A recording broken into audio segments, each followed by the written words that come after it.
Assalamualaikum warahmatullahi wabarakatuh dan salam sejahtera. Terima kasih banyak kerana sudi datang untuk menonton video saya pada hari ini.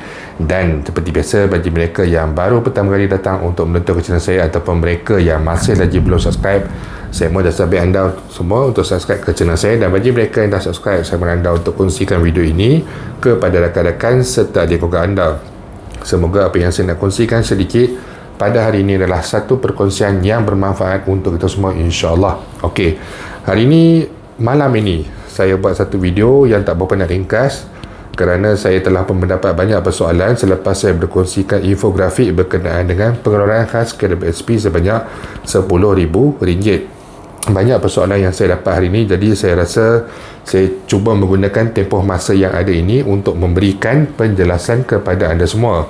Okey, jadi penjelasan saya adalah berdasarkan kepada infografik yang adalah. Saya tak mau pergi kepada satu persatu persoalan. Yang pertama adalah berkenaan dengan had umur, iaitu kelayakan bagi pengeluaran khas RM10,000 ini hanyalah untuk mereka yang berumur di bawah 55 tahun. Maksudnya pada 1 April ini, apabila anda telah mencapai usia 55 tahun ataupun pada 3 April, 4 April dan sebagainya, walaupun 1 April tu anda masih belum lagi 55, tetapi contoh 5 April anda akan mencecah 55. Jadi sebenarnya anda tidak layak untuk membuat pengeluaran khas sebanyak RM10,000 ini kerana anda boleh membuat pengeluaran pada pengeluaran umur 55 tahun. Saya ada jelaskan dalam video yang saya keluarkan pada tengah hari tadi kalau tak salah saya. Jadi di situ saya telah menjelaskan dengan details kenapa ianya tidak dibenarkan kepada mereka yang berumur 55 tahun. Okey, itu yang pertama. Yang kedua adalah berkenaan dengan, saya ada mendapat satu soalan berkenaan dengan pengeluaran ini berkaitan dengan bukan warga negara. Bukan warga negara ataupun permasalahan tetap, selagi mana anda bekerja di dalam Malaysia dan anda mempunyai caruman KWSP, anda juga layak untuk membuat pengeluaran khas sebanyak RM10,000 ini. Pengeluaran ini tidak dianaktirikan hanya didahulukan kepada rakyat Malaysia dan sebagainya. Tidak, sesiapa saja yang bekerja dan mempunyai caruman KWSP, ingat anda juga layak untuk membuat pengeluaran. You also entitled to for this withdrawal also. Cakap mutih sikit. Okey. Jadi di sini juga syarat yang ketiga adalah pencarum mempunyai jumlah simpanan KWSP sekurang-kurangnya RM150 untuk membuat pengeluaran, yang mana dijelaskan dalam muka surat yang berikutnya adalah amount pengeluaran minimum adalah sebanyak RM50. Dan kita lihat di bawah, perlu ditinggalkan baki sebanyak RM100 di dalam akaun satu. Sebab tu ditetapkan amount maksimum untuk pengeluaran adalah RM150. Sebab apa? RM100 perlu disimpan dalam akaun satu sebagai untuk mengaktifkan akaun, dan juga RM50 saja hanya dibenarkan sebagai pengeluaran minimum ataupun yang paling sedikit untuk pengeluaran khas ini. Jadi bagi mereka yang mempunyai, contohnya caruman anda ada RM149.70 sebagai contoh, anda tidak layak untuk membuat pengeluaran ini. Dan kemudian had pengeluaran maksimum adalah sebanyak RM10,000. Tidak ada sesiapa yang boleh memohon lebih daripada RM10,000. Dan pengeluaran ini akan mengutamakan penggunaan akaun 2. Dan bagi mereka, saya tengok banyak orang yang masih lagi tak dapat penjelasan yang orang kata cukup lengkap berkenaan dengan isu ini. Dan bagi mereka yang akaun 2 mereka kurang ataupun akaun 2 mereka tidak ada baki, pengeluaran ini akan automatik menggunakan akaun 1. Kalau kata dalam total keseluruhan akaun ada RM15,000, RM1,000 hanya ada dalam akaun 2 dan RM14,000 ada dalam akaun 1. Jadi RM1,000 itu boleh dikeluarkan daripada akaun 2, kemudian baki RM9,000 akan menggunakan akaun 1. Jadi tuan-tuan, anda semua tidak perlu bimbang. Selagi mana akaun 1 anda mempunyai baki, anda layak untuk membuat pengeluaran dan hanya perlu meninggalkan baki minimum sebanyak RM100 sahaja. Okey. Dan yang paling penting adalah satu perkara yang telah disahkan oleh KWSP, bahawa pembayaran akan dibuat dalam satu bayaran saja mulai 20 April. Maksudnya one off payment. Dia tidak akan dibayar secara bulanan.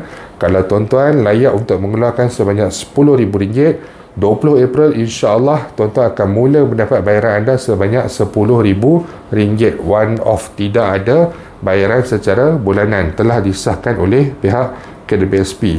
Pembatalan permohonan, tiba-tiba rasa dah mohon, kemudian rasa macam nak lepas hantar permohonan 3/4 3 April rasa nak cancel lah, tak mau lah, tak boleh. Lepas tu kalau kata masa buat permohonan boleh pilih layak untuk membuat pengeluaran sehingga RM10,000, tetapi memilih untuk membuat pengeluaran sebanyak RM5,000 saja. 1 April hantar RM5,000, walhal layak untuk RM10,000. 4 April Allah, tiba-tiba nak pakai, tak cukup dan sebagainya. Jadi nak buat pindaan lah, tidak boleh dan tidak akan ada sistem untuk pindaan kerana kali ini telah dinyatakan dengan jelas dan kita pun minta perkara ini agak lama dan KDBSP malah kerajaan sendiri agak sukar untuk memberikan pengeluaran ini. Jadi untuk pengeluaran kredit takhir ini, walaupun syarat tidak ditetapkan kepada mereka yang terkesan dan sebagainya, tetapi dia punya orang kata peraturan tu sangat ketat. Maksudnya kalau salah buat pindaan ataupun nak batalkan pindaan memang tidak boleh. Yang paling penting sekali adalah untuk orang kata apa, membuat pindaan pengeluaran salah amal dan sebagainya memang tidak boleh. Jadi berhati-hati sebab tu nak buat pengeluaran. Kalau tak pasti, tunggu dulu. InsyaAllah 30 April esok tengah malam, esok masuk je 12.30 malam, saya akan cuba akses sistem dan saya akan cuba membuat pengeluaran. Kemudian saya akan sediakan video tutorial bagaimana nak buat pengeluaran kas sebanyak RM10,000 ini. InsyaAllah kalau semuanya berjalan lancar, dalam sekitar pukul 1 pagi video siap di dalam channel saya dan anda semua boleh melihatnya bila-bila masa saja ataupun keesokan pagi untuk membuat pengeluaran. Jangan tergesa-gesa kalau kita tidak pasti. Kalau anda tahu apa yang anda buat, anda tahu macam mana nak menggunakan sistem dan sebagainya, teruskan. Tetapi bagi mereka yang ada keraguan sikit-sikit ni, kalau boleh tunggu dulu, tengok dulu macam mana perkongsian tutorial dan sebagainya, kemudian barulah buat pengeluaran. Okey, yang seterusnya adalah bayaran pengeluaran khas ini diberikan keutamaan berbanding pengeluaran yang lain. Maksudnya di sini adalah jika saya mempunyai pengeluaran untuk mengurangkan baki ansuran, untuk membayar ansuran rumah secara bulanan, katalah ansuran rumah saya RM1,000 sebulan.